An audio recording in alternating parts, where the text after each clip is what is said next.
Dani പോളിലേക്ക് ഒന്ന് പോകണം. Dani, ഇപ്പോൾ കൊച്ചിയിലേക്ക് വന്ന പൂർണ്ണമായും MLA-മാരെ മുഴുവൻ വിജയിപ്പിച്ച ഒരു ജില്ലയാണ്. സ്വാഭാവികമായും കൂടുതൽ പ്രാതിനിധ്യം എറണാകുളം ആവശ്യപ്പെടും. സതീശൻ്റെ ജില്ല കൂടിയാണ്. അവിടെ അൻവർ സാദത്തിൻ്റെ പേര് കേൾക്കുന്നുണ്ട്. മറ്റാരൊക്കെയാണ് മന്ത്രിസ്ഥാനത്തേക്ക് പരിഗണനയിൽ? ക്ലെയിമുള്ള ഒരുപാട് ആളുകളുണ്ട്, സീനിയറായിട്ടുള്ള നിരവധി ആളുകളുണ്ട്. അപ്പോൾ വിനോദിന് TJ വിനോദിന് വേണ്ടി രമേശ് ചെന്നിത്തല വാദിക്കുന്നു എന്ന വിവരങ്ങൾ പുറത്തു വരുന്നു. എന്താണ് കൊച്ചിയിൽ, എറണാകുളം ജില്ലയിൽ നിന്ന് നമുക്ക് ലഭിക്കുന്ന ഏറ്റവും പുതിയ വിവരം മന്ത്രിസ്ഥാനങ്ങൾ സംബന്ധിച്ച്?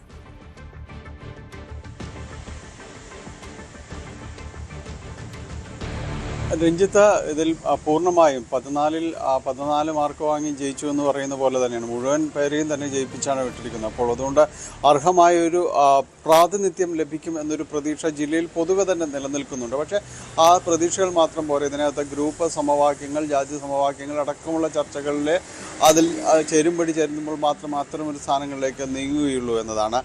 നിലവിൽ രമേശ് ചെന്നിത്തലയുടെ ഒരു വാദമുഖങ്ങളിൽ വലിയ പ്രധാന പേരുകളായി എടുത്തു കാണിക്കുന്നത് അൻവർ സാദത്തിൻ്റെയും അതോടൊപ്പം തന്നെ TJ വിനോദിൻ്റെയും പേരുകളാണ്. TJ വിനോദ് എറണാകുളം മണ്ഡലത്തിൽ നിന്നും, അൻവർ സാദത്ത് ആലുവ മണ്ഡലത്തിൽ നിന്നുമാണ്. അൻവർ സാദത്ത് തുടർച്ചയായി 4 തവണ അദ്ദേഹം വിജയം കഴിഞ്ഞിരിക്കുന്നു. അപ്പോൾ തുടർച്ചയായി വിജയിച്ചു വരുന്ന ഒരാളെന്ന രീതിയിലെല്ലാം തന്നെ പരിഗണിക്കപ്പെടേണ്ട, സീനിയറായ ഒരാളെന്ന രീതിയിലെല്ലാം തന്നെ പരിഗണിക്കപ്പെടുന്നു എന്നാണ് മനസ്സിലാക്കുന്നത്. പക്ഷേ അപ്പോഴും അവിടെയും ഈ മുസ്ലിം ലീഗിലെ 5 മന്ത്രിമാർ, അതോടൊപ്പം തന്നെ കോൺഗ്രസിൽ നിന്ന് മന്ത്രിസ്ഥാനത്തേക്ക് ഷാനിമ ഉസ്മാൻ അടക്കം പരിഗണിക്കപ്പെടുന്നൊരു സാഹചര്യം നിലവിലുണ്ട്. അവിടെ ഒരു ജാതി സമവാക്യങ്ങളിൽ ചേരുംപടികൾ അൻവർ സാദത്തിന് ഒരുപക്ഷെ തിരിച്ചടി ആയേക്കാമെന്ന ചില വിലയിരുത്തലുകളുണ്ട്. TJ വിനോദിനെ ലത്തീൻ സമുദായ അംഗമെന്ന രീതിയിലും എല്ലാം തന്നെ പരിഗണിക്കപ്പെടുന്നു. പക്ഷേ അതേ പേരുകൾ, അപ്പുറത്ത് വിൻസെൻ്റ് അടക്കമുള്ള പേരുകൾ ഉയർന്നു വന്നേക്കാമെന്ന സൂചനകൾ വരുന്നു. ഏതായാലും അത്തരം കാര്യങ്ങൾ കുറച്ചുകൂടി ചർച്ചകളിലേക്ക് ചെന്നാൽ മാത്രമേ നമുക്ക് മനസ്സിലാകാനായിട്ട് സാധിക്കുകയുള്ളൂ. റോജി M. ജോൺ, അങ്കമാലിൽ നിന്ന് റോജി M. ജോണിൻ്റെ പേര് പരിഗണനയിലേക്ക് വരുന്നു. ഒപ്പം മാത്യു കുഴൽനാടൻ്റെ പേരും ഇതോടൊപ്പം തന്നെ പരിഗണനയിലുണ്ട് എന്നാണ് മനസ്സിലാക്കുന്നത്.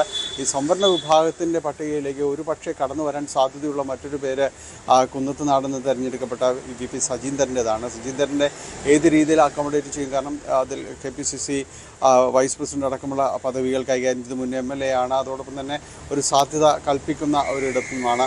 അപ്പോൾ ഇത്തരം പേരുകളെല്ലാം തന്നെ വളരെ സജീവമായി നിലനിൽക്കുന്നു എന്നതാണ്. അത് ഏത് രീതിയിൽ ഇനി അത് അക്കോമഡേറ്റ് ചെയ്യും എന്നതെല്ലാം തന്നെ പരിശോധിക്കപ്പെടേണ്ടതുണ്ട്. ഓരോ നിമിഷവും ഈ മന്ത്രിമാരുടെ പേരുകൾ സംബന്ധിയായ കാര്യങ്ങളിൽ പല മാറ്റങ്ങളും ഉണ്ടാകുന്നുണ്ട്. അതിൻ്റെ ചേരുവകൾ എല്ലാം തന്നെ അവിടെ തന്നെയാണ് നിശ്ചയിക്കപ്പെടുന്നത്. ഇത് ഏത് രീതിയിലാണ് പരിഗണിക്കപ്പെട്ടു പോകുന്നത്, ഇവരുടെ ഒരു ഗ്രൂപ്പ് മാനേജർമാർ എങ്ങനെയെല്ലാം തന്നെ വാദിക്കുന്നു എന്നതെല്ലാം ഇതിൽ വളരെ പ്രത്യേകത ഉള്ളത് തന്നെയാണ്. ഏതായാലും ഇത്തരം പേരുകൾ പോകുമ്പോൾ അതിനൊപ്പം തന്നെ ലീഗിലെ ഒരു മന്ത്രി എന്ന രീതിയിൽ അബ്ദുൽ ഗഫൂർ, കളമശ്ശേരിയിൽ നിന്ന് ജയിച്ച അബ്ദുൽ ഗഫൂറിന് ഒരു സ്ഥാനം ഏതാണ്ട് ഉറപ്പിച്ചു എന്ന രീതിയിൽ തന്നെയാണ് അവിടെ നിന്നുള്ള ഒരു പ്രചരണം മനസ്സിലാക്കുന്നത്. അതുകൊണ്ട് അങ്ങനെയെങ്കിൽ കളമശ്ശേരി മണ്ഡലത്തിൽ കഴിഞ്ഞ തവണ ഇടത് സഭയിൽ P. രാജീവ് പ്രതിദാനം ചെയ്തിരുന്നു. അദ്ദേഹം മന്ത്രിയായിരുന്നു. കളമശ്ശേരി മണ്ഡലത്തിന് തുടർച്ചയായി ഒരു മന്ത്രിസ്ഥാനം ലഭിക്കുമോ എന്നൊരു ആകാംക്ഷ അവിടെയുണ്ട്. ഏതായാലും ജില്ലയ്ക്ക് അർഹമായൊരു പ്രാതിനിധ്യം ലഭിക്കുമെന്ന പ്രതീക്ഷ തന്നെയാണ് നിലവിലുള്ളത്. മുഖ്യമന്ത്രി എന്തായാലും ജില്ലയിൽ നിന്ന് തന്നെയാണ്. അതുകൊണ്ട് ആ ഒരു സ്ഥാനം ജില്ലയിൽ നിന്ന് മുഖ്യമന്ത്രി ഉണ്ട് എന്നത് പറയാം. മറ്റ് മന്ത്രിമാരുടേതെല്ലാം വൈകാതെ തന്നെ അതിൽ പല ചർച്ചകളും നടക്കുന്നു. ആരുടെയും പേര് പൂർണ്ണമായും തന്നെ ഉറപ്പിക്കാൻ കഴിയുന്ന ഒരു സാഹചര്യത്തിലേക്ക് വന്നിട്ടില്ല എന്നതാണ് രഞ്ജിത്ത്. എറണാകുളത്തെ വിവരങ്ങൾ അതൊക്കെയാണ്. കൂടുതൽ വാർത്തകൾക്ക് News 18 Keralam YouTube channel subscribe ചെയ്യുക.